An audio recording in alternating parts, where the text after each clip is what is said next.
ഏറ്റവും സ്നേഹാദരണീയരായ സത്യവിശ്വാസികളെ, സത്യവിശ്വാസിനികളെ, ജീവിതത്തിൻ്റെ എല്ലാ മേഖലകളിലും അളവറ്റ ദയാപരനും കാരുണ്യവാനുമായ അർഹമുർ-റാഹിമീനായ അള്ളാഹുവിൻ്റെ കൽപ്പനാ നിർദ്ദേശങ്ങൾ ജീവിതത്തിലുടനീളം പാലിക്കണമെന്നുള്ള വസിയ്യത്ത് സ്വന്തത്തോടും തുടർന്ന് നിങ്ങളിൽ ഓരോരുത്തരോടും അതിൻ്റേതായ ഗൗരവത്തിൽ വസിയ്യത്ത് ചെയ്യുന്നു, ഉപദേശിക്കുന്നു.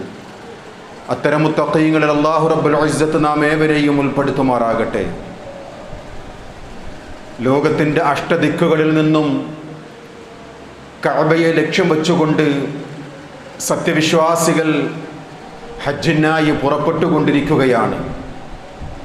പവിത്രമായ ഹജ്ജ് എന്ന് പറയുന്നത് ഇസ്ലാമിൻ്റെ പഞ്ചസ്തംഭങ്ങളിൽ ഒന്നാണ്.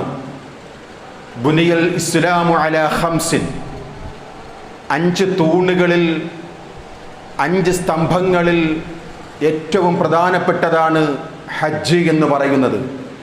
ഷഹാദത്ത് പോലെ, നമസ്കാരം പോലെ, നോമ്പ് പോലെ, സക്കാത്ത് പോലെ ഹജ്ജും ഇസ്ലാമിൻ്റെ അടിത്തറയാകുന്ന ഒരു കർമ്മമാണ് എന്ന് നാം മനസ്സിലാക്കുക. മനുഷ്യർക്ക് വേണ്ടി ലോകത്ത് ആദ്യമായി റബ്ബിനെ ഇബാദത്ത് ചെയ്യുവാൻ പണിത മസ്ജിദാണ് വിശുദ്ധ ഖുർആനിലെ സൂറത്തു ആലി ഇമ്രാൻ 96-ാമത്തെ ആയത്തിൽ പരാമർശിക്കുന്ന മന്ദിരമെന്ന് പറയുന്നത്. ഇന്ന അവ്വല ബൈത്തി വുദിഅ ലിന്നാസി ലല്ലദീ ബിബക്കത മുബാറക വഹുദൽ ലിൽ ആലമീൻ. ബറക്കത്താക്കപ്പെട്ട, ലോകർക്ക് ആദ്യമായി അള്ളാഹുവിനെ ഇബാദത്ത് ചെയ്യുവാൻ റബ്ബ് നിർമ്മിച്ച പള്ളിയാണ് പരിശുദ്ധമായ ഖുർആൻ. അത് സർവ്വലോകർക്കും സന്മാർഗമാണ്. അള്ളാഹുവിനെ ഇബാദത്ത് ചെയ്യുന്ന ആദ്യത്തെ മന്ദിരമാണ് പരിശുദ്ധമായ കഅബ എന്ന് വിശുദ്ധ ഖുർആൻ നമുക്ക് പഠിപ്പിച്ചു തരികയാണ്. അവിടം ചെന്നുകൊണ്ട് ഹജ്ജ് ചെയ്യുവാനുള്ള ആഗ്രഹങ്ങളില്ലാത്ത ആരും വിശ്വാസികളിൽ ഉണ്ടാവുകയില്ല. അതുകൊണ്ട് തന്നെ വിശ്വാസികളുടെ പ്രാർത്ഥന ഹജ്ജ് ചെയ്തവർക്കും ഹജ്ജ് ചെയ്യുവാൻ ഉദ്ദേശിക്കുന്നവർക്കും ചെയ്തവരുടെ ഹജ്ജ് മഖ്ബൂലും മബ്റൂറുമായി റബ്ബ് സ്വീകരിക്കുകയും ചെയ്യുവാൻ ആഗ്രഹമുള്ളവർക്ക് റഹ്മാനായ റബ്ബ് എത്രയും വേഗം അത് ചെയ്യുവാനുള്ള ആ ഒരു എളുപ്പമാർഗം അവർക്ക് നൽകട്ടെ എന്ന് നമുക്ക് ആത്മാർത്ഥമായി പ്രാർത്ഥിക്കാം. വിശുദ്ധ ഖുർആൻ കൃത്യമായ രീതിയിൽ അതിനെ സംബന്ധിച്ച് സൂറത്തു ആലി ഇമ്രാനിലെ 97-ാമത്തെ ആയത്തിൽ ആർക്കാണ് ഹജ്ജ് നിർബന്ധമായത്? വലില്ലാഹി അലന്നാസി ഹജ്ജുൽ ബൈത്തി മൻ ഇസ്തത്വാഅ ഇലൈഹി സബീലാ. ആർക്കാണ് സാമ്പത്തികമായി, ശാരീരികമായി എല്ലാ കഴിവുകളും ഒത്തുവന്നാൽ അവർക്ക് നിർബന്ധമായും അള്ളാഹുവിന് വേണ്ടി ഹജ്ജ് ചെയ്യുവാൻ അള്ളാഹു കൽപ്പിച്ചിരിക്കുകയാണ്. ഇനി എല്ലാ കഴിവുകളുണ്ടായിട്ട്, സാമ്പത്തിക ഭദ്രതയുണ്ട്, പോകുവാനുള്ള ശാരീരിക ക്ഷമതയുണ്ട്, എല്ലാ അനുകൂല ഘടകങ്ങളും ഒത്തുവന്നിട്ടും ഹജ്ജിനെ പിന്തിക്കുക എന്നുള്ളത് ഇസ്ലാം പ്രോത്സാഹിപ്പിക്കാത്ത ഒരു കാര്യമാണ്. നോക്കൂ, വിശുദ്ധ ഖുർആനിലെ സൂറത്തു ആലി ഇമ്രാനിലെ തന്നെ 97-ാമത്തെ വചനത്തിൻ്റെ അവസാന ഭാഗം, വമൻ കഫറ ഫഇന്നല്ലാഹ ഗനിയ്യുൻ അനിൽ ആലമീൻ. ഈ കഴിവുകളെല്ലാം ഉണ്ടായിട്ടും ഈ സൽക്കർമ്മം ചെയ്യുന്നതിനെ ആരെങ്കിലും നിഷേധിച്ചാൽ അള്ളാഹു പറയുകയാണ്, നിശ്ചയമായും ലോകരുടെ ആശ്രയം ആവശ്യമില്ലാത്തവനാണ് അള്ളാഹു. എല്ലാ കഴിവുകളും ഒത്തുവന്നിട്ടും കാരണങ്ങൾ പറഞ്ഞുകൊണ്ട് പിന്തിപ്പിക്കുക, അങ്ങനെ ആ ഹജ്ജ് ചെയ്യാതെ മരിക്കുന്ന ഒരു വിശ്വാസിയെ സംബന്ധിച്ചിടത്തോളം അവൻ ഹതഭാഗ്യവാൻ എന്നു മാത്രമല്ല, ഈ ആയത്തിനെ വിശദീകരിച്ചുകൊണ്ട് ഇബ്നു ജരീർ അത്വബരി അദ്ദേഹത്തിൻ്റെ വിശുദ്ധ ഖുർആൻ തഫ്സീറിലും ഇബ്നു കസീർ റഹിമഹുല്ലാ അദ്ദേഹത്തിൻ്റെ തഫ്സീറിലും സുനൻ തുർമുദി 810-ാം നമ്പർ ഹദീസിലും കൊടുക്കുന്ന ഒരു ഹദീസ് നോക്കൂ. അലി ഇബ്നു അബീ ത്വാലിബ് റളിയല്ലാഹു അൻഹു നബി സല്ലല്ലാഹു അലൈഹി വസല്ലം തങ്ങളിൽ നിന്നും റിപ്പോർട്ട് ചെയ്യുന്ന ഒരു ഹദീസാണ്. അള്ളാഹുവിൻ്റെ പ്രവാചകൻ പറയുകയാണ്, മൻ മലക സാദൻ വറാഹിലതൻ തുബല്ലിഗുഹു ഇലാ ബൈത്തില്ലാഹി വലം യഹുജ്ജ. എല്ലാ സാധ്യതകളും ഉണ്ടായിട്ടുണ്ട് അവന്. സാമ്പത്തികമായ ഭദ്രതയുണ്ട്, ആരോഗ്യമുണ്ട്, ഒരു പ്രതിബന്ധവും അവന് പോകുവാൻ തടസ്സമില്ല എങ്കിൽ അള്ളാഹുവിൻ്റെ പ്രവാചകർ പറയുകയാണ്, ഫലാ അലൈഹി അൻ യമൂത, അങ്ങനെ അവന് സാധ്യതയുണ്ടായിട്ടും ഹജ്ജ് ചെയ്യാതെയാണ് അവൻ മരിക്കുന്നുവെങ്കിൽ, വിശ്വാസികളെ വളരെ ഗൗരവപൂർവം ഈ പ്രവാചകർ സ്വല്ലല്ലാഹു അലൈഹി വസല്ലം തങ്ങൾ പഠിപ്പിച്ച ഹദീസ് നാം മനസ്സിലാക്കണം, വിലയിരുത്തണം. സാമ്പത്തിക ബാധ്യതയും ശാരീരിക പ്രയാസങ്ങളും ഇല്ലാതെ എല്ലാം അനുകൂല ഘടകങ്ങളും ഒത്തുവന്നിട്ടും അവൻ ഹജ്ജ് ചെയ്യാതെയാണ് അവൻ മരിക്കുന്നുവെങ്കിൽ പ്രവാചകർ പറയുകയാണ്, യഹൂദിയൻ ഔ നസ്റാനിയൻ, അവൻ യഹൂദിയായിട്ട് അഥവാ ജൂതനായിട്ടോ ക്രിസ്ത്യാനിയായിട്ടാണ് അവൻ മരിക്കുന്നത് എന്ന് റസൂലുള്ളാഹി സ്വല്ലല്ലാഹു അലൈഹി വസല്ലം തങ്ങൾ പറയുന്നതായി അലി ഇബ്നു അബീ ത്വാലിബ് റളിയല്ലാഹു അൻഹു നമുക്ക് പഠിപ്പിച്ചു തരികയാണ്. കാരണം വിശുദ്ധ ഖുർആനിലെ ഈ ആയത്തിനാണ് അള്ളാഹുവിൻ്റെ പ്രവാചകർ തെളിവായി ഉദ്ധരിച്ചത്. ഏതാണ് ആ ആയത്ത്? വമൻ കഫറ ഫഇന്നല്ലാഹ ഗനിയ്യുൻ അനിൽ ആലമീൻ.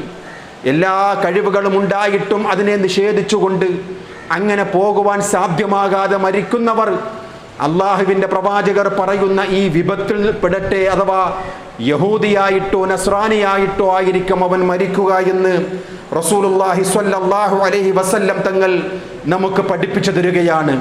അതുകൊണ്ട് തന്നെ വിശ്വാസികളെ സംബന്ധിച്ചിടത്തോളം ഹജ്ജ് എന്ന് പറയുന്നത് അവൻ്റെ ഏറ്റവും വലിയ ആഗ്രഹമാണ്. അള്ളാഹുവിൻ്റെ പ്രവാചകർ സ്വല്ലല്ലാഹു അലൈഹി വസല്ലം തങ്ങൾ പറയുകയാണ്, സുനൻ ഇബ്നു മാജയുടെ 2883 നമ്പർ ഹദീസാണ്, മൻ അറാദൽ ഹജ്ജ ഫൽയതഅജ്ജൽ. ഒരാൾ ഹജ്ജിനെ ഉദ്ദേശിക്കുകയാണെങ്കിൽ എത്രയും വേഗം അവൻ പൂർത്തീകരിച്ചു കൊള്ളട്ടെ എന്നാണ്. പിന്നെ ഒരു ബാധ്യത അവൻ്റെ മുന്നിൽ വരാൻ പാടില്ല എന്ന് പലർക്കും ചില ന്യായങ്ങൾ പറഞ്ഞുകൊണ്ട് പിന്തിപ്പിക്കുക എന്നുള്ളതാണ്. മകളെ കെട്ടിച്ചു കൊടുക്കണ്ടേ, വേണ്ടപ്പെട്ടവരുടെ ബാധ്യത തീർക്കണ്ടേ, ഒരു വീടുണ്ടാകണ്ടേ, അങ്ങനെയുള്ള ന്യായങ്ങൾ പറഞ്ഞുകൊണ്ട് ഹജ്ജിൻ്റെ എല്ലാ ബാധ്യതകളും അവനുണ്ടായിട്ടും ആ ഹജ്ജ് ചെയ്യുന്ന കാര്യത്തിൽ നിങ്ങൾ ധൃതിപ്പെട്ട് മുന്നോട്ട് വരണം. മാത്രവുമല്ല, ഫഇന്നഹു ഖദ് യംറദുൽ മരീദ് വതവല്ലു ളാല്ലതു വതഅരുൽ ഹാജ. നിങ്ങൾ പിന്തിപ്പിക്കുകയാണെങ്കിൽ ഒരുപക്ഷെ നിങ്ങൾക്ക് രോഗം പിടിപെടാൻ സാധിക്കും, അല്ലെങ്കിൽ മറ്റു പല ആവശ്യങ്ങളും നിങ്ങളുടെ മുന്നിൽ പ്രതിബന്ധമായി വരും, അല്ലെങ്കിൽ പല അനുകൂലമായ ഘടകങ്ങളും നിങ്ങൾക്ക് വിഘ്നം നേരിടും. അതുകൊണ്ട് തന്നെ വിശ്വാസികളെ, നിങ്ങൾക്ക് ഹജ്ജ് ഉദ്ദേശിക്കുകയാണെങ്കിൽ അതിനുള്ള അനുകൂല ഘടകങ്ങൾ വന്നു കഴിഞ്ഞാൽ അതിനെ ഒട്ടും താമസിപ്പിക്കരുത് എന്ന് റസൂലുള്ളാഹി സ്വല്ലല്ലാഹു അലൈഹി വസല്ലം തങ്ങൾ നമുക്ക് പഠിപ്പിച്ചു തരികയാണ്. ഹജ്ജിൻ്റെയും ഉംറയുടെയും പ്രതിഫലമെന്ന് പറയുന്നത് പ്രവാചകർ സ്വല്ലല്ലാഹു അലൈഹി വസല്ലം തങ്ങൾ പറഞ്ഞതായി സുനൻ തിർമിദിയിലെ 808 നമ്പർ ഹദീസായി നാം മനസ്സിലാക്കുകയാണ്. ഫഇന്നഹുമാ യംഫിയാനിൽ ഫഖറ വദ്ദുനൂബ് കമാ യംഫിൽ കീറു ഖബദൽ ഹദീസി വദ്ദഹബി വൽഫില്ലത്തി. ഹജ്ജും ഉംറയും ഒരു മനുഷ്യനെ സംബന്ധിച്ചിടത്തോളം, ഒരു വിശ്വാസിയെ സംബന്ധിച്ചിടത്തോളം അവൻ്റെ അഭിലാഷമാണ്. അത് നിറവേറ്റിക്കഴിഞ്ഞാൽ അള്ളാഹുവിൻ്റെ പ്രവാചകർ പറയുകയാണ്, അവൻ്റെ പാപങ്ങൾ അല്ലാഹു തആല പുറത്തു കൊടുക്കും, അവൻ്റെ ജീവിതത്തിൽ ദാരിദ്ര്യമില്ലാതാക്കും. മാത്രവുമല്ല, സ്വർണമാകട്ടെ വെള്ളിയാകട്ടെ അതുപോലെ ഇരുമ്പാകട്ടെ അതിൻ്റെ അഴുക്കുകൾ കൊല്ലൻ്റെ ഉല അത് നശിപ്പിക്കുന്നത് പോലെ ഇല്ലാതാക്കുന്നത് പോലെ അവൻ്റെ പാപങ്ങൾ അല്ലാഹു തആല പുറത്തു കൊടുക്കുമെന്ന് റസൂലുള്ളാഹി സ്വല്ലല്ലാഹു അലൈഹി വസല്ലം തങ്ങൾ നമുക്ക് സന്തോഷ വർത്തമാനം പറയുകയാണ്. അതിൻ്റെ മഹത്തായ പ്രതിഫലമെന്ന് പറയുന്നത് റജഅ കയൗമി വലദതുഹു ഉമ്മുഹു. തെറ്റുകളിൽ നിന്നും മുക്തനായിക്കൊണ്ട് മോശമായ പ്രവർത്തനങ്ങൾ ചെയ്യാതെ ഹജ്ജ് നിർവഹിച്ച ഒരാളെ സംബന്ധിച്ചിടത്തോളം ഒരു കുഞ്ഞിനെ പോലെയാണ് അവൻ്റെ മനസ്സ്. കുഞ്ഞിൻ്റെ മനസ്സിൽ ഒരിക്കലും പാപം കയറുകയില്ലല്ലോ. അതുപോലെയാണ് ഉമ്മ പ്രസവിച്ച ശിശുവിനെ പോലെയാണ് അവൻ്റെ പാപങ്ങൾ കഴുകി ശുദ്ധിയാക്കുക എന്ന് റസൂലുള്ളാഹി സ്വല്ലല്ലാഹു അലൈഹി വസല്ലം തങ്ങൾ നമുക്ക് പഠിപ്പിച്ചു തരികയാണ്. മാത്രവുമല്ല, അതിൻ്റെ മഹത്തായ പ്രതിഫലമെന്ന് പറയുന്നത് വലൈസ ലിൽ ഹജ്ജത്തുൽ മബ്റൂറത്തി സവാബുൻ ഇല്ലൽ ജന്ന. സ്വർഗമല്ലാതെ മറ്റൊരു പ്രതിഫലവും അവന് ലഭിക്കുകയില്ല എന്നും റസൂലുള്ളാഹി സ്വല്ലല്ലാഹു അലൈഹി വസല്ലം തങ്ങൾ നമുക്ക് പഠിപ്പിച്ചു തരികയാണ്. നോക്കൂ സഹോദരങ്ങളെ, അത്രയ്ക്കും പവിത്രമായ ഒരു വിശ്വാസിയുടെ മുന്നിൽ ഒരു പ്രതിബന്ധവുമില്ല എങ്കിൽ എല്ലാ അനുകൂലമായ ഘടകങ്ങളും ഒത്തുവന്നാൽ അതിനെ പിന്തിപ്പിക്കുക എന്നത് ശറഅൽ ഒരു ന്യായവുമില്ലാത്ത, ഒരുപക്ഷെ അവൻ അത് നിർവഹിക്കാതെ മരിക്കുകയാണെങ്കിൽ മഹാപാപിയായിട്ടായിരിക്കും മരിക്കുക എന്ന് റസൂലുള്ളാഹി സ്വല്ലല്ലാഹു അലൈഹി വസല്ലം തങ്ങൾ നമുക്ക് മുന്നറിയിപ്പ് നൽകുകയാണ്. നോക്കൂ, എല്ലാ അമലുകളെയും പോലെ തന്നെയാണ് ഷിർക്കിന്റെ ഹജ്ജിന്റെ കാര്യത്തിലും അവന്റെ ജീവിതത്തിൽ ഒരിക്കലും കടന്നു വരാത്ത ഷിർക്ക് വരരുത് എന്ന് അള്ളാഹുവിന്റെ പ്രവാചകർ സ്വല്ലല്ലാഹു അലൈഹി വസല്ലം തങ്ങൾ നമുക്ക് പഠിപ്പിച്ചു തരികയാണ്. ഒരു വിശ്വാസി ചെയ്യുന്ന ഏത് കർമ്മങ്ങളെയും ആത്യന്തികമായി അവൻ ഷിർക്കിൽ നിന്നും രക്ഷപ്പെടണം. ഒരിക്കലും ചെറിയ ഷിർക്കാകട്ടെ, ഷിർക്കുൽ അക്ബർ ആകട്ടെ, ചെറുതാകട്ടെ, ഒരിക്കലും ആ കർമ്മങ്ങളിൽ വന്നു പോകരുത്. ചെറിയ ഷിർക്ക് എന്ന് പറയുന്നത് ലോകമാന്യതയാണ്, പ്രകടനപരതയാണ്, മറ്റുള്ളവരെ ബോധ്യപ്പെടുത്തുവാൻ ചെയ്യുന്ന അമലാണ്. അത് ഒരിക്കലും വരരുത്. അതുപോലെ തന്നെയാണ് അള്ളാഹുവിൽ പങ്കു ചേർക്കുന്ന ഒരു അമലും ഷിർക്ക് വന്നു പോകരുത്, പ്രത്യേകിച്ച് ഹജ്ജിൽ. കാരണം ഇന്നത്തെ കാലഘട്ടത്തിൽ ലക്ഷക്കണക്കിന് രൂപയാണ്, 6-7 ലക്ഷം രൂപ മുടക്കിക്കൊണ്ട് ഒരുപാട് ത്യാഗങ്ങൾ സഹിച്ചുകൊണ്ട് ഒരുപാട് ദിവസങ്ങളോളം ജിഹാദ് ചെയ്തുകൊണ്ടാണ് അവൻ ഹജ്ജ് കർമ്മം പൂർത്തിയാക്കുക. അതുകൊണ്ട് തന്നെ റസൂലുള്ളാഹി സ്വല്ലല്ലാഹു അലൈഹി വസല്ലം തങ്ങൾ കൃത്യമായി നമുക്ക് പഠിപ്പിച്ചു തരികയാണ്, ഒരു അമലിലും നിങ്ങൾ ഷിർക്ക് വരരുത്, പ്രത്യേകിച്ച് ഹജ്ജിന്റെ കാര്യത്തിൽ നിങ്ങൾ ജാഗരൂകരാകണമെന്ന് അള്ളാഹുവിന്റെ പ്രവാചകർ സ്വല്ലല്ലാഹു അലൈഹി വസല്ലം തങ്ങൾ നമുക്ക് പഠിപ്പിച്ചു തരികയാണ്. അല്ലാഹു തആല പറഞ്ഞതായി ഒരു ഖുദ്സിയായ ഹദീസ് സ്വഹീഹ് മുസ്ലിം 2985 നമ്പർ ഹദീസായി അള്ളാഹുവിന്റെ പ്രവാചകർ പറയുകയാണ്, ഖാലല്ലാഹു തബാറക വതആല, ഉന്നതനായ റബ്ബ് തആല പറഞ്ഞിരിക്കുകയാണ്, അന അഗ്ന ശുറകാഇ അനി ശിർക്ക്, ഷിർക്ക് ചെയ്യുന്നവന്റെ ഷിർക്കിനെ തൊട്ട് ഞാൻ ഐശ്വര്യവാനാണ്. മൻ അമില അമലൻ അശ്റക ഫീഹി മഇ ഗൈരി തറക്തുഹു വശിർകുഹു, ആരെങ്കിലും ഷിർക്ക് ചെയ്തുകൊണ്ടാണ് എന്തെങ്കിലും അമൽ ചെയ്താൽ അവനെയും അവന്റെ അമലിനെയും നാം ഒഴിവാക്കും. അത്തരക്കാരുടെ അമലുകൾ എനിക്ക് വേണ്ട എന്ന് അല്ലാഹു തആല പറഞ്ഞതായി റസൂലുള്ളാഹി സ്വല്ലല്ലാഹു അലൈഹി വസല്ലം തങ്ങൾ മുന്നറിയിപ്പ് നൽകുകയാണ്. സഹോദരങ്ങളെ, പ്രവാചകന്മാരോട് പോലും അല്ലാഹു തആല മുന്നറിയിപ്പ് നൽകിയതാണ്. പ്രവാചകന്മാരെ, നിങ്ങൾ എന്ത് തന്നെ അമലുകൾ ചെയ്താലും ആ അമലിൽ ഷിർക്കിന്റെ ലാഞ്ചന വന്നാൽ എല്ലാം പൊളിഞ്ഞു പോകുമെന്ന് മാത്രമല്ല പരാജയക്കാരുടെ കൂട്ടത്തിൽ പെടുമെന്ന് 6-ാം അധ്യായം സൂറത്തു അൻആമിലെ 88-ാമത്തെ വചനം, 39-ാം അധ്യായം സൂറത്തു സുമറിലെ 65-ാമത്തെ ആയത്തിൽ കൂടി അമ്പിയാക്കന്മാരോട് അല്ലാഹു തആല പറയുകയാണ്, വലൗ അശ്റകൂ ലഹബിത അൻഹും മാ കാനൂ യഅമലൂൻ.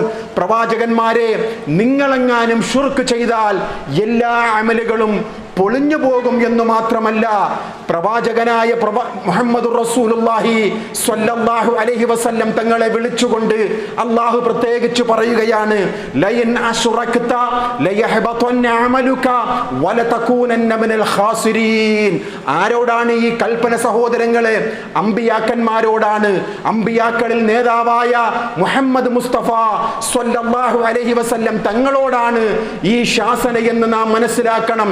പ്രവാചക, താങ്കൾ തഹജ്ജുദ് നമസ്കരിക്കുകയാണ്, ഒരുപാട് സൽക്കർമ്മങ്ങൾ ചെയ്യുകയാണ്, അതിന്റെ കൂട്ടത്തിൽ ഷിർക്ക് ചെയ്താൽ എല്ലാ അമലുകളും പൊളിഞ്ഞു പോകും മാത്രമല്ല പരാജിതരുടെ കൂട്ടത്തിൽ ആകുമെന്ന് അല്ലാഹു റബ്ബുൽ ഇസ്സത്ത് കൃത്യമായി താക്കീത് നൽകുകയാണ്.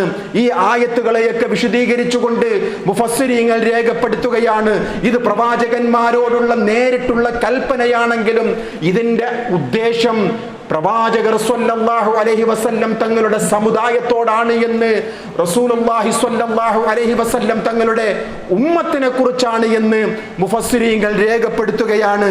സഹോദരങ്ങളെ, ഇന്ന് നോക്കൂ, നമ്മുടെ നാടുകളിൽ രാജാവിനേക്കാളും വലിയ രാജഭക്തിയോടുകൂടി എന്തെല്ലാം കാര്യങ്ങളാണ് ഷിർക്കുകൾ ചെയ്യുന്ന ജനപ്രതിനിധികളെ നാം കണ്ടുകൊണ്ടിരിക്കുന്നത്. 4 വോട്ടിന് വേണ്ടി ഷിർക്കെന്നവർക്കറിയാം, ഷിർക്കെന്ന് ഉൾക്കൊണ്ടുകൊണ്ട് തന്നെ ജനങ്ങളുടെ പിന്തുണയ്ക്ക് വേണ്ടി ഖബറിടം ചെല്ലുകയാണ്. ഖബർ സിയാറത്ത് ചെയ്യുകയാണ്. എന്താണ് ഖബർ സിയാറത്ത് ചെയ്യുക? പുണ്യത്തിനു വേണ്ടിയല്ല, മരിച്ചുപോയവർക്ക് വേണ്ടിയുള്ള മഗ്ഫിറത്തിന് വേണ്ടിയല്ല, അല്ലെങ്കിൽ മരണത്തെക്കുറിച്ചുള്ള ഓർമ്മയ്ക്ക് വേണ്ടിയല്ല. പിന്നെയോ ഖബറാളികളോട് ബർക്കത്ത് നേടുവാൻ, ഖബറാളികളോടുള്ള സങ്കടം നിവർത്തുവാൻ. നോക്കൂ, ഹജ്ജിന് പോലും, മഹത്തായ ഈ കർമ്മത്തിന് ഹജ്ജിന് വേണ്ടി പുറപ്പെടുന്നവർ പോലും എവിടെയാണ് തവക്കുലാക്കുന്നത്? ഏതെങ്കിലും ജാറങ്ങളിൽ ചെല്ലുകയാണ്. മരിച്ച ഖബറിന്റെ അടുക്കൽ ചെന്നുകൊണ്ട് അവരോട് തവക്കുലാക്കുകയാണ്. പോയി വരുന്നത് വരെയും ഞങ്ങളുടെ കാര്യങ്ങൾ നിങ്ങളിലാണ് സമർപ്പിക്കുന്നത് എന്നുള്ള മൂഢവിശ്വാസം വച്ച് പുലർത്തുന്ന മക്ക മുശ്രിക്കുകളെ പോലെ തന്നെയാണ് ഇന്നത്തെ ഈ മുസ്ലിംകളുടെ വിശ്വാസം എന്നുള്ളതിൽ ഒരു സംശയവുമില്ല എന്നുള്ളതിൽ ചുറ്റുപാടും നാം കണ്ടുകൊണ്ടിരിക്കുകയാണ്. ആറ്റുകാൽ പൊങ്കാലയ്ക്ക് വേണ്ടി ഓരോരുത്തരും അവരുടെ മതങ്ങൾ അനുസരിച്ചുകൊണ്ട് ജീവിക്കുവാനുള്ള അവകാശമുള്ള മഹത്തായ രാജ്യത്തിലാണ് നാം ജീവിക്കുന്നത്. ഓരോരുത്തർക്കും അവരവരുടെ മതമൂല്യങ്ങൾ അനുസരിച്ചുകൊണ്ട് ജീവിക്കുവാൻ ഈ രാജ്യത്ത് ഒരു പ്രയാസവുമില്ല. പക്ഷേ മറ്റുള്ളവരുടെ പ്രീതിക്ക് വേണ്ടി, മറ്റുള്ളവരുടെ 4 വോട്ടിന് വേണ്ടി ആറ്റുകാലമ്മയ്ക്ക് പൊങ്കാലയിടുന്ന എത്രയെത്ര ജനപ്രതിനിധികളെയാണ് നാം കാണുന്നത്. അതിൽ നിന്നെല്ലാം വിഭിന്നമായി കൊണ്ടാണ് കഴിഞ്ഞ ദിവസം വയനാട്ടിൽ നാം കണ്ടു മാനവ സൗഹാർദ്ദത്തിന്റെ, മാനവ മൂല്യങ്ങളെ ഉയർത്തിപ്പിടിക്കുന്ന മഹത്തായ ഒരു കാരുണ്യ സ്പർശം നാം കണ്ടതാണ്. ഒരു രാഷ്ട്രീയ പാർട്ടി 51 കുടുംബങ്ങൾക്ക് വീട് വെച്ചു കൊടുത്തതിന്റെ ഉദ്ഘാടനം നടന്ന ചിത്രങ്ങളും വീഡിയോകളും നാം കഴിഞ്ഞ ദിവസങ്ങളിൽ കണ്ടതാണ്. എവിടെയാണ് വിശുദ്ധ ദീനുൽ ഇസ്ലാം പറഞ്ഞതുപോലെ ലക്കും ദീനുക്കും വലിയ ദീൻ? ആ വീടുകൾ നിർമ്മിച്ചു കൊടുത്തത് ഒരു ന്യൂനപക്ഷ മുസ്ലിം വിഭാഗത്തിൽപ്പെട്ടവരാണ് എങ്കിലും അത് വാങ്ങിയത് ഹൈന്ദവരുണ്ട്, ക്രൈസ്തവ സഹോദരങ്ങളുണ്ട്. അവർക്ക് അവരുടെ വിശ്വാസം അനുസരിച്ചുകൊണ്ട് ഗൃഹപ്രവേശം നടത്തിക്കൊണ്ട് അവരുടെ ഉദ്ദേശം അനുസരിച്ചുകൊണ്ട് പൂജകൾ നടത്തുന്ന കാര്യത്തിൽ വീട് നൽകിയ ആ സംഘടിത പ്രസ്ഥാനത്തിന് ഒരു പ്രയാസവുമില്ല. അതാണ് ഇന്ത്യ രാജ്യത്തിന്റെ മഹത്തായ മൂല്യവും ജനങ്ങളുടെ ഏറ്റവും വലിയ മാനവികത നന്മയ്ക്ക് വേണ്ടി ചെയ്യുന്ന പ്രവർത്തനങ്ങളും.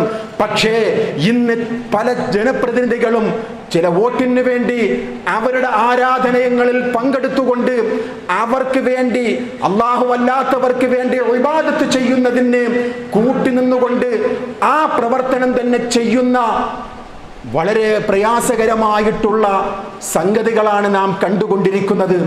ഇവിടെയാണ് വിശുദ്ധ ദീനുൽ ഇസ്ലാം പഠിപ്പിക്കുന്ന കാര്യം.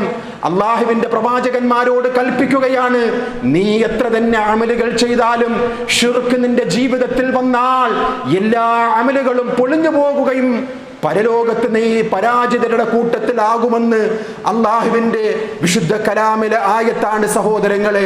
നോക്കൂ, മഹാനായ പ്രവാചകർ സ്വല്ലല്ലാഹു അലൈഹി വസല്ലം തങ്ങൾ സ്വഹാബികൾക്ക് ഹജ്ജ് പഠിപ്പിച്ചു കൊടുക്കുന്ന സ്വഹീഹ് മുസ്ലിമിലെ 1218 നമ്പർ ഹദീസ്, ഒരുപക്ഷെ സ്വഹീഹ് മുസ്ലിമിലെ 2000 ചില്ലുവാനും വരുന്ന ഹദീസിൽ ഏറ്റവും ദൈർഘ്യമേറിയ ഒരു ഹദീസ് ആയിരിക്കാം ഈ 1218 നമ്പർ ഹദീസ്.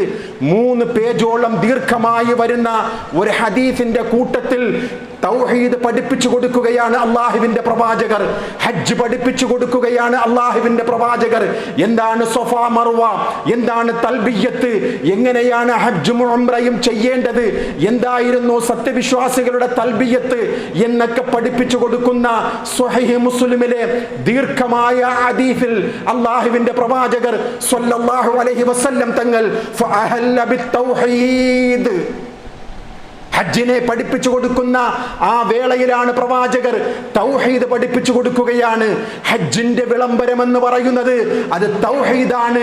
ഷിർക്കിന്റെ ലാഞ്ചന പോലും അവിടെ വരുവാൻ പാടില്ല, പ്രത്യേകിച്ച് ഹജ്ജിൽ. അതുകൊണ്ട് തന്നെ പ്രവാചകൻ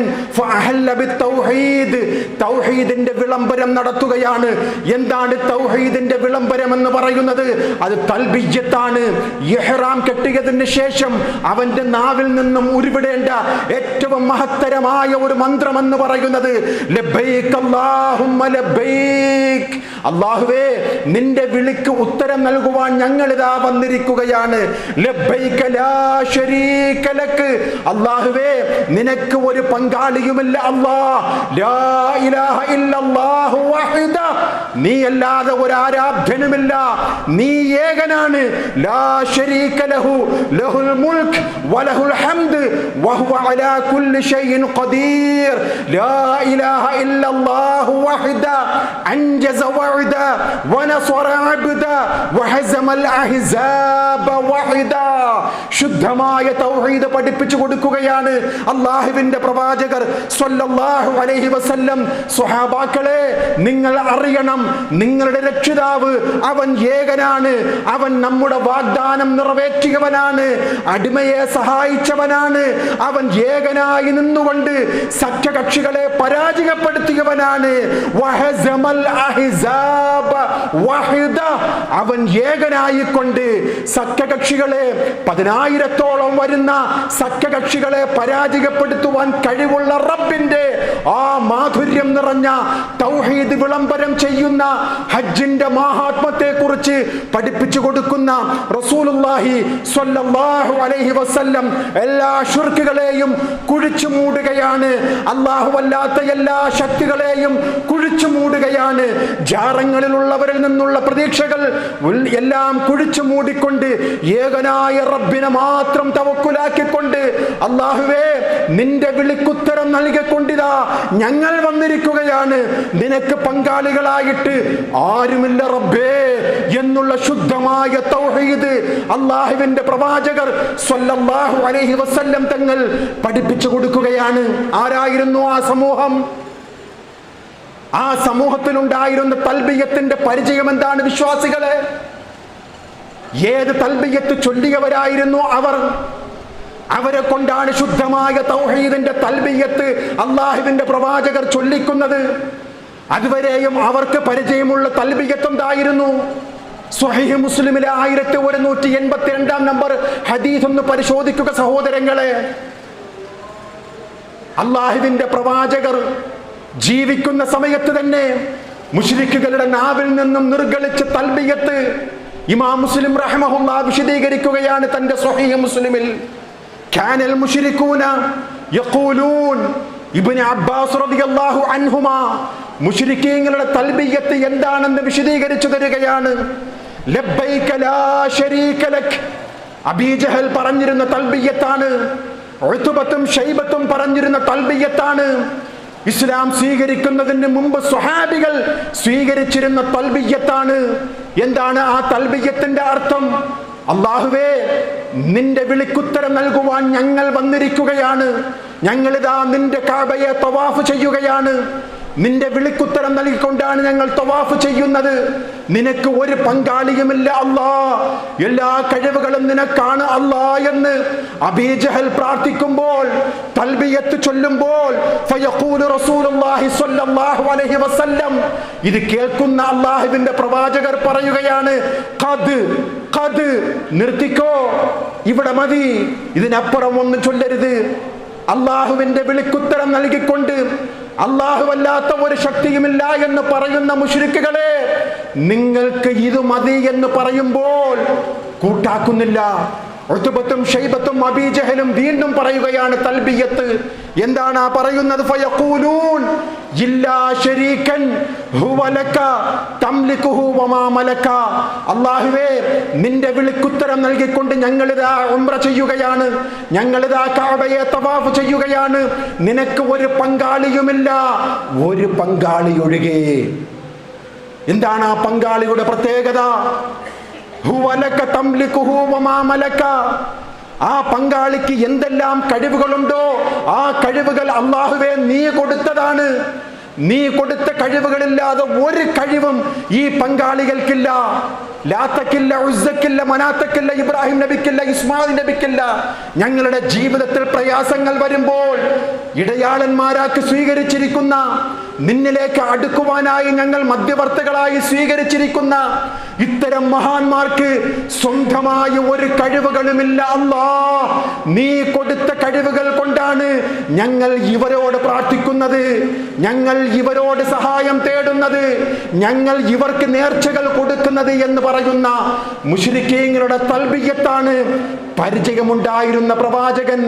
ലാ ശരീക ലക്, ഒരു പങ്കാളിയുമില്ല നീയല്ലാതെ, നിനക്ക് ഒരു പങ്കാളിയുമില്ല അല്ലാഹ് എന്നുള്ള തൗഹീദിന്റെ വിളംബരമാണ് സഹോദരങ്ങളെ ഹജ്ജും ഉംറയും തൽബിയത്തും എന്നും പറയുന്നത്. കാരണം കഅബ, പരിശുദ്ധമാക്കപ്പെട്ട കഅബ എന്ന് പറയുന്നത് അല്ലാഹു റബ്ബുൽ ഇസ്സത്ത് ഇബ്രാഹിം നബി അലൈഹിസ്സലാത്തു വസ്സലാമിനോട് കൽപ്പിക്കുകയാണ്. പരിശുദ്ധമായ കഅബയുടെ പവിത്രത സൂറത്തുൽ ഹജ്ജിലെ 26-ാമത്തെ വചനം, വഇദ് ബവ്വഅനാ ലി ഇബ്രാഹീമ മകാനൽ ബൈത്ത്, പരിശുദ്ധമായ ഭവനത്തിന്റെ സ്ഥലം സൗകര്യപ്പെടുത്തി കൊടുക്കുന്ന സന്ദർഭം. ഖലീലുല്ലാഹി ഇബ്രാഹിം നബിക്ക് പരിശുദ്ധമായ കഅബയുടെ സൗകര്യം ഒരുക്കി കൊടുത്ത സന്ദർഭം പ്രവാചക ഓർക്കുമോ പ്രവാചകരെ? വതഹിറു ബൈതിയ ലിത്വായിഫീന വൽ ഖായിമീന വറുക്കഇ സുജൂദ്, കഅബയെ ലക്ഷ്യം വെച്ചുകൊണ്ട് ഇവിടം വന്ന് നമസ്കരിക്കുന്നവർ, റുക്കൂ ചെയ്യുന്നവർ, സുജൂദ് ചെയ്യുന്നവർ, അവർക്കെല്ലാം ഈ പരിശുദ്ധമായ കഅബയെ നീ ശുദ്ധമാക്കി വെക്കണം, നീ ത്വഹിറാക്കി എല്ലായ്പ്പോഴും വെക്കണം എന്ന് അല്ലാഹുവിന്റെ കൽപ്പനയാണ്. അതേ, ഷിർക്കിന്റെ ഒരു ലാഞ്ചന പോലും ഇല്ലാത്തതായിരുന്നു മഹാനായ ഇബ്രാഹിം നബി അലൈഹിസ്സലാത്തു വസ്സലാം വിഭാവനം ചെയ്ത കഅബ. നമുക്കറിയാം, ഇന്നും അല്ലാഹുവിന്റെ പ്രവാചകർ സ്വല്ലല്ലാഹു അലൈഹി വസല്ലം തങ്ങൾ പഠിപ്പിച്ച ഹജ്ജിൽ ഷിർക്കിന്റെ ലാഞ്ചന പോലുമില്ല, നിലവിളക്കില്ല ആ കഅബാലയത്തിൽ, നേർച്ചപ്പെട്ടികളില്ല ആ കഅബാലയത്തിൽ, പച്ചപ്പട്ടുകളോ ചന്ദനക്കുടമോ ചന്ദനത്തിരികളോ മെഴുകുതിരികളോ അല്ലാഹു അല്ലാത്തവരിലേക്ക് അടുക്കുവാനുള്ള ഒരു അടയാളവും കഅബയിൽ നമുക്ക് കാണുവാൻ സാധ്യമല്ല. അത് ഇബ്രാഹിം നബി അലൈഹിസ്സലാത്തു വസ്സലാമിന്റെ ഒരു പ്രാർത്ഥനയാണ് സഹോദരങ്ങളെ. ഷിർക്കില്ലാത്ത ഒരു ഭവനമായി, നിർഭയത്വമുള്ള ഒരു രാജ്യമായി ഈ മക്കയെ നീ ആക്കേണമേ എന്നുള്ള അള്ളാഹുവിന്റെ ഖലീലുള്ളാന്റെ പ്രാർത്ഥനയാണ് സഹോദരങ്ങളെ. ഇന്ന് നമുക്ക് കാണാം, ഇന്നെന്താ ജനങ്ങളെ തെറ്റിദ്ധരിപ്പിക്കുവാൻ ആണ്ട് നേർച്ച നടക്കുന്നില്ലേ? ഇബ്രാഹിം നബിയുടെ ആണ്ട് നേർച്ച എന്നാണ് ചില ജാഹിലുകൾ പറഞ്ഞുകൊണ്ടിരിക്കുന്നത്. ഇസ്ലാമിനെ കൃത്യമായി പഠിക്കാത്തതിന്റെ പേരിൽ ദുർവ്യാഖ്യാനം ചെയ്തുകൊണ്ട് ആണ്ട് നേർച്ചകളുണ്ട് ഹജ്ജിന്റെ ഭാഗത്ത്, ഇബ്രാഹിം നബിയുടെ ആണ്ട് നേർച്ചയാണെന്ന് പോലും പറഞ്ഞുകൊണ്ടിരിക്കുന്ന ഈ പുരോഹിതന്മാരുടെ ഷർറിൽ നിന്നാണ് നാം കാവൽ തേടേണ്ടത്.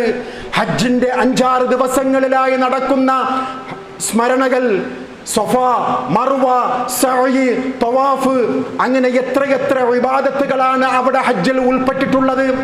ആ ഹജ്ജിന്റെ ഇബാദത്തുകളിൽ ഒന്നിൽ പോലും ഇബ്രാഹിം നബിയെ വിളിച്ചു തേടി പ്രാർത്ഥിക്കുന്നില്ല, ഹാജർ റളിയല്ലാഹു അൻഹുവിനെ വിളിച്ചു തേടി പ്രാർത്ഥിക്കുന്നില്ല, ഇസ്മായിൽ നബിയുടെ ഹക്ക് ജാഹ് ബർക്കത്ത് കൊണ്ട് നാം അവിടെ തേടുന്നില്ല.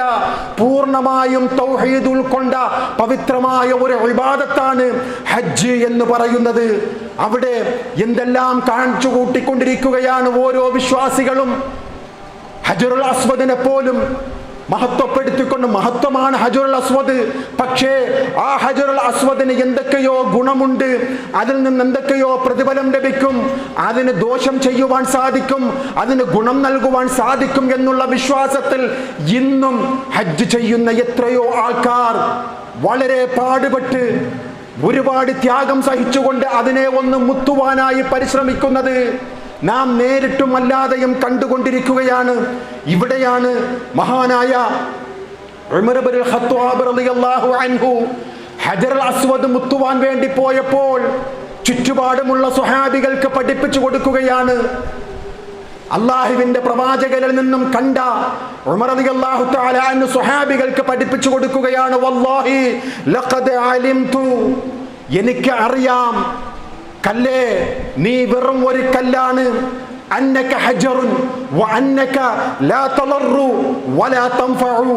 ഹജറുൽ അസ്വദേ, നീ വെറും ഒരു കല്ലാണ്, നിനക്ക് ഉപകാരം ചെയ്യുവാൻ സാധ്യമല്ല, ഉപദ്രവം ചെയ്യുവാൻ സാധ്യമല്ല. എന്തിനാ നിന്നെ മുത്തുന്നതെന്നറിയുമോ? വലൗലാ അന്നി റഅയ്തു റസൂലുള്ളാഹി സ്വല്ലല്ലാഹു അലൈഹി വസല്ലം ഖബ്ബലക മാ ഖബ്ബൽതുക. അള്ളാന്റെ റസൂൽ നിന്നെ മുത്തുന്നത് കണ്ടതുകൊണ്ട് മാത്രമാണ് നിന്നെ മുത്തുന്നത്, അല്ലെങ്കിൽ നിന്നെ മുത്തുകയില്ല എന്ന് കല്ലിനോടല്ല പിന്നെയോ ചുറ്റുപാടുമുള്ള സ്വഹാബികളെ ബോധ്യപ്പെടുത്തി കൊടുക്കുകയാണ്.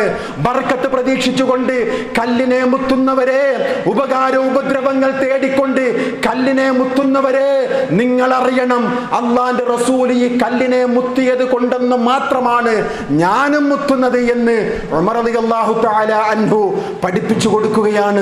ഇന്ന് ആ ഹജ്ജിൽ നിന്നും വിഭിന്നമായി കൊണ്ട് എന്തെല്ലാം കർമ്മങ്ങളാണ് അവിടെ നടന്നുകൊണ്ടിരിക്കുന്നത്. ജംറയിൽ കല്ലെറിയുന്ന വിഷയത്തിൽ പോലും ചില രാഷ്ട്രങ്ങളിൽ നിന്നും വന്നവർ ചെരുപ്പുകൾ കൊണ്ടെറിയുകയാണ്, വലിയ വലിയ കല്ലുകൾ എടുത്തെറിയുകയാണ്, തൻ്റെ ബാഗുകൾ എടുത്തെറിയുകയാണ്, കുടകൾ എടുത്തെറിയുകയാണ്. കഴിഞ്ഞ വർഷങ്ങളിലൊക്കെ സോഷ്യൽ മീഡിയകളിൽ നാം കണ്ടതാണ്. അന്യരാജ്യത്തു നിന്നും വന്ന ഒരു ഹാജി ജംറയിൽ കല്ലെറിയുവാൻ എന്തോ ഒരു പ്രതികാര ദാഹത്തോടുകൂടി പിറകോട്ട് ഓടിക്കൊണ്ട് മുന്നോട്ട് ഓടിക്കൊണ്ട് ആഞ്ഞു വീശുകയാണ് കല്ലുകൾ. ആരായി പഠിപ്പിച്ചു കൊടുത്തത്? അള്ളാഹുവിന്റെ പ്രവാചകർ പഠിപ്പിച്ചതല്ല. ഖുദു അന്നി മനാസിക്കക്കും, നിങ്ങൾ ഹജ്ജ് കർമ്മങ്ങൾ ചെയ്യുമ്പോൾ ഞാൻ എപ്രകാരമാണോ ചെയ്തത് അതുപോലെ നിങ്ങളും ചെയ്യുക എന്ന് അള്ളാഹുവിന്റെ പ്രവാചകർ നമുക്ക് പഠിപ്പിച്ചു തന്നിട്ടുണ്ട്. അത് ഹജ്ജിൽ മാത്രമല്ല, ജീവിതത്തിൽ എന്തെല്ലാം ഇബാദത്തുകൾ ചെയ്യുന്നുവോ ആ ഇബാദത്തുകളെല്ലാം പ്രവാചകരുടെ സുന്നത്താണ് നിധാനം, പ്രവാചകരുടെ സുന്നത്താണ് അടിസ്ഥാനം. ആ മൗലികതയിൽ നിന്നുകൊണ്ട് വേണം ഏത് കർമ്മങ്ങളും നാം ചെയ്യുവാൻ. അതുകൊണ്ടാണ് ഇബ്നു ഉമർ റളിയല്ലാഹു തആല അൻഹു അന്ന് ജീവിച്ചിരുന്ന ആൾക്കാരോട് ചോദിക്കുന്ന ഒരു ചോദ്യം സ്വഹീഹുൽ ബുഖാരിയിൽ കാണാം.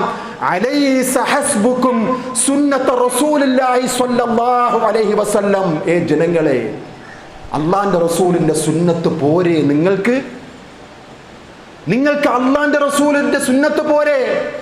എന്തിനാ നിങ്ങൾ നാട്ടിലുള്ള ആചാരം, പൂർവികർ ചെയ്ത ആചാരം, ചുറ്റുപാടും കാണുന്ന ആചാരങ്ങൾ ചെയ്തുകൊണ്ട് ഇസ്ലാമിനെ മലീമസപ്പെടുത്തുന്നത്? അലൈക ഹസ്ബുക്കും സുന്നത്ത റസൂലുള്ളാഹി സ്വല്ലല്ലാഹു അലൈഹി വസല്ലം എന്ന് ചോദിച്ചത് മഹാനായ ഉമർ റളിയല്ലാഹു അൻഹുവിന്റെ മകൻ ഇബ്നു ഉമർ റളിയല്ലാഹു അൻഹുമാ. അവിടെയാണ് വിശ്വാസികളെ ഇന്ന് ചെയ്യുന്ന ഹജ്ജാജികളുടെ ചില കാര്യങ്ങൾ മനസ്സിലാക്കേണ്ടത്. നിർഭയത്വം നഷ്ടപ്പെട്ടു പോയി ഇന്ന് ഹജ്ജ് ചെയ്യുന്ന പലർക്കും നമുക്കറിയാമല്ലോ. അള്ളാഹുവിന്റെ പ്രവാചകർ സ്വല്ലല്ലാഹു അലൈഹി വസല്ലം മദീനയിൽ നിന്നും മക്കയിലേക്ക് വരുന്ന മക്കം ഫതഹിന്റെ നാളിൽ കഅബയുടെ ഉള്ളിൽ കുടി വച്ചിരുന്ന എത്രയെത്ര വിഗ്രഹങ്ങൾ ഉണ്ടായിരുന്നു. ഏറ്റവും വലുത് ഇബ്രാഹിം നബിയുടേത്, ഇസ്മായിൽ നബിയുടേത്, ലാത്തയുടേത്, മനാത്തയുടേത്. എന്തായിരുന്നു ഇവർക്കുള്ള പങ്ക്? മുശ്രിക്കുകൾ പറഞ്ഞിരുന്നു, യഖൂലൂന ഹൗലാഇ ശുഫാഉനാ ഇൻദല്ലാഹ് വമാ നഅബ്ദുഹും ഇല്ലാ ലിയുഖർരിബൂനാ ഇലല്ലാഹി സുൽഫാ. സൂറത്ത് യൂനുസിലെ 18-ാമത്തെ വചനം, സൂറത്ത് സുമറിലെ 3-ാമത്തെ വചനം. ഈ ഇബ്രാഹിം നബി ഞങ്ങൾക്ക് അള്ളാഹുവിലേക്ക് അടുപ്പിക്കും, ഈ ലാത്തയും മനാത്തയും ഞങ്ങളെ അള്ളാഹുവിങ്കലേക്ക് അടുപ്പിക്കുന്നവരാണ്. അങ്ങനെയുള്ള വിശ്വാസം വച്ചുകൊണ്ടായിരുന്നു കഅബയുടെ ഉള്ളിൽ ഈ മഹാന്മാരുടെ പ്രതിഷ്ഠകൾ അവിടെ ഉണ്ടാക്കി വച്ചത്. അള്ളാഹുവിന്റെ റസൂൽ മക്കയിൽ വന്നിട്ട് ആദ്യമായി ചെയ്ത പണി എന്താണെന്നറിയുമോ? അത് ഇബ്രാഹിം നബിയല്ലേ, അള്ളാഹുവിങ്കലേക്ക് അടുക്കുവാനുള്ള മഹാനല്ലയോ എന്നുള്ള രീതിയിലാണോ അള്ളാഹുവിന്റെ പ്രവാചകർ കണ്ടത്? ഒരിക്കലുമില്ല. തൻ്റെ കയ്യിലുണ്ടായിരുന്ന വടി കൊണ്ട് എല്ലാ പ്രതിഷ്ഠകളെയും അടിച്ച് കഅബയുടെ പുറത്താക്കുകയാണ്. സ്വഹാബികളൊക്കെ അതിനെ എടുത്ത് വലിച്ചെറിയുകയാണ്. എന്നിട്ട് പ്രവാചകർ വിശുദ്ധ ഖുർആനിലെ സൂറത്ത് ഇസ്റാ 81-ാമത്തെ ആയത്ത് ഓതുകയാണ്. വഖുൽ ജാഅൽ ഹഖ് വസഹകൽ ബാതിൽ ഇന്നൽ ബാതില കാന സഹൂഖാ. നിശ്ചയം സത്യം വിജയിക്കുക തന്നെ ചെയ്യും, അസത്യം പരാജയപ്പെടുക തന്നെ ചെയ്യും. നിശ്ചയം അസത്യം പരാജയപ്പെടേണ്ടത് തന്നെയാണ് എന്ന് ആ കഅബയുടെ ഉള്ളിലുള്ള എല്ലാ പ്രതിഷ്ഠകളെയും വലിച്ചെറിഞ്ഞുകൊണ്ട് പരിശുദ്ധമായ ഭവനത്തെ തൗഹീദിന്റെ കേന്ദ്രമാക്കുന്ന അള്ളാഹുവിൻ്റെ പ്രവാചകരുടെ പ്രക്രിയയാണ് നാം മക്കം ഫത്ഹിന്റെ ആദ്യ ദിവസം കാണുന്നത് സഹോദരങ്ങളെ. അതായിരുന്നു തൗഹീദ്. ഇന്നത്തെ മുസ്ലിമീങ്ങൾ നേരത്തെ പറഞ്ഞുവല്ലോ, ഹജ്ജിന് പോകുമ്പോൾ പോലും ജാറങ്ങൾ തേടിക്കൊണ്ട് അവിടങ്ങൾ നേർച്ചയാക്കിക്കൊണ്ട് ഹജ്ജ് തിരിച്ചു വരുന്നത് വരെയും ഒരു പ്രയാസവും ഉണ്ടാകല്ലേ എന്നും പറഞ്ഞുകൊണ്ട് മൺമറഞ്ഞു പോയവരോട് വിളിച്ചു തേടി പ്രാർത്ഥിച്ചുകൊണ്ട് നേർച്ചകൾ നേർന്നുകൊണ്ട് അവർക്ക് വഴിപാടുകൾ സമർപ്പിച്ചുകൊണ്ടാണ് ഇന്ന് പല മുസ്ലിമീങ്ങളും ഹാജിയാരായിട്ട് തിരിച്ചു വരുന്നത്. എത്രമാത്രം സങ്കടകരമാണ് വിശ്വാസികളെ. അള്ളാഹുവിൻ്റെ പ്രവാചകർ സ്വല്ലല്ലാഹു അലൈഹി വസല്ലം തങ്ങളുടെ കാലഘട്ടത്തിൽ കഅബയെ പുനർനിർമ്മിക്കുന്ന ആ ഒരു പ്രക്രിയയുണ്ടായിരുന്നു. കഅബയുടെ പല ഭാഗങ്ങളും പൊളിഞ്ഞു പോയിരുന്നു. അതിൻ്റെ നിർമ്മാണ പ്രവർത്തനത്തിന് വേണ്ടി മുശ്രിക്കുകളുടെ അധീനതയിലായിരുന്നു ആ സാഹചര്യം. മുശ്രിക്കുകളുടെ നേതാവ് പറഞ്ഞ് നമുക്ക് കഅബയെ പുനർനിർമ്മിക്കണം, അതുകൊണ്ട് എന്തു വേണം, നിങ്ങൾ സാമ്പത്തിക ഫണ്ട് സ്വരൂപിക്കണം. പക്ഷേ ഒരു നിബന്ധന, ഹറാമായ ഒരു രൂപ പോലും ഈ പുനർനിർമ്മാണത്തിൽ ഉണ്ടാകരുത്. നിഷിദ്ധമായ വരുമാനങ്ങളിൽ കൂടി കിട്ടുന്ന ഒരു ചില്ലിക്കാശ് പോലും, ഒരു ദിർഹമോ ഒരു ഫിൽസോ ഈ പുനർനിർമ്മാണത്തിൽ ഉണ്ടാകരുത് എന്ന് മുശ്രിക്കുകൾ പോലും പറഞ്ഞിരുന്നതായി ചരിത്രത്തിൽ നാം കാണുകയാണ്.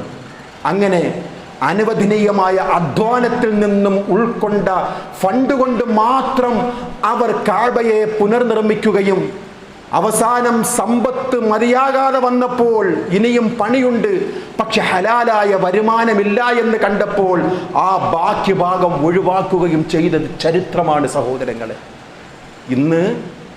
ഇന്ന് പല മുസ്ലിം സമുദായത്തിൽപ്പെട്ട ആൾക്കാരും അതിൻ്റെ വരുമാനം പോലും ഷിർക്കിൽ നിന്നാണ്, അതിൻ്റെ വരുമാനം പോലും ഹറാമിൽ നിന്നാണ്.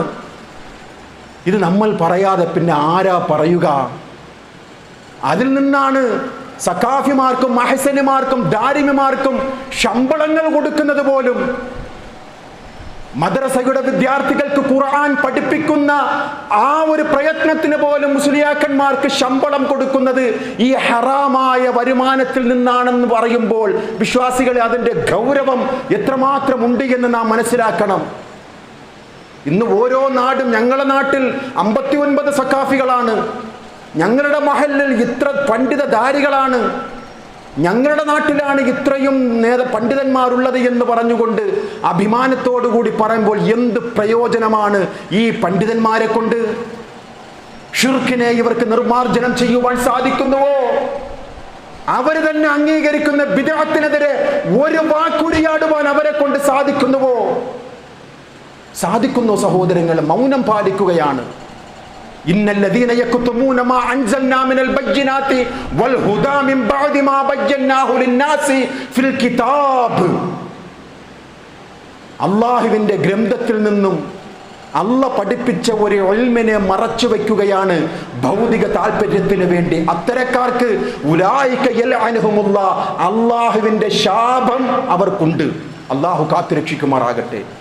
അതാണ് സഹോദരങ്ങളെ ബൈത്തുള്ളയുടെ പവിത്രത, കഅബയുടെ ഗാംഭീര്യം എന്ന് പറയുന്നത് അതാണ് എന്ന് നാം മനസ്സിലാക്കുക സഹോദരങ്ങളെ. അള്ളാഹുവിൻ്റെ പ്രവാചകർ സ്വല്ലല്ലാഹു അലൈഹി വസല്ലം തങ്ങൾ പഠിപ്പിച്ച ശുദ്ധമായ തൗഹീദ് ഉൾക്കൊള്ളുന്ന ആ ഹജ്ജായിരിക്കണം ഇനി ചെയ്യുവാൻ ഉദ്ദേശിക്കുന്നവർക്കും. ആ ഹജ്ജ് ചെയ്യുവാനുള്ള എല്ലാ മാനദണ്ഡങ്ങളും, അനുകൂലമായ ഘടകങ്ങൾ, സാമ്പത്തികമായി ശാരീരികമായി എല്ലാം ഒത്തുവന്നാൽ പിന്നെ അടുത്ത വർഷം എന്നുള്ള ഒരു ചിന്ത ഉണ്ടാകുവാൻ പാടില്ല.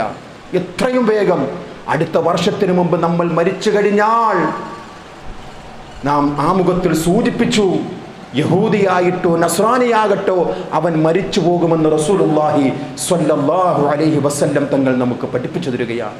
അതുകൊണ്ട് വിശ്വാസികളെ, ഹജ്ജ് കർമ്മം ചെയ്യുവാനായിട്ട് എല്ലാ വിശ്വാസികൾക്കും നിർബന്ധ ഘടകമാണ്. പക്ഷേ അതിനുള്ള നിബന്ധന, അതിൻ്റെ സമ്പത്തിൻ്റെ ഭദ്രത, ശാരീരികമായിട്ടുള്ള ക്ഷമത, അതുണ്ടായിക്കഴിഞ്ഞാൽ പിന്നെ പിന്തിപ്പിക്കുവാൻ പാടില്ല. എത്രയും വേഗം ഹജ്ജ് ചെയ്യണമെന്നാണ് അള്ളാഹുവിൻ്റെ പ്രവാചകർ സ്വല്ലല്ലാഹു അലൈഹി വസല്ലം തങ്ങൾ നമുക്ക് പഠിപ്പിച്ചു തന്നത്. അതുകൊണ്ട് തന്നെ അള്ളാഹുവിൻ്റെ പ്രവാചകർ നമുക്ക് പഠിപ്പിച്ചു തന്ന ആ ഹജ്ജ് ഉംറ ചെയ്യുവാൻ നമുക്ക് ഏവർക്കും തൗഫീഖ് നൽകുമാറാകട്ടെ. അഖൂലു ഖൗലി ഹാദാ അസ്തഗ്ഫിറുല്ലാഹ ലീ വലക്കും വലിസായിരിൽ മുസ്ലിമീന വൽ മുസ്ലിമാത്ത് ഫസ്തഗ്ഫിറൂഹു ഇന്നഹു കാന ഗഫാറാ.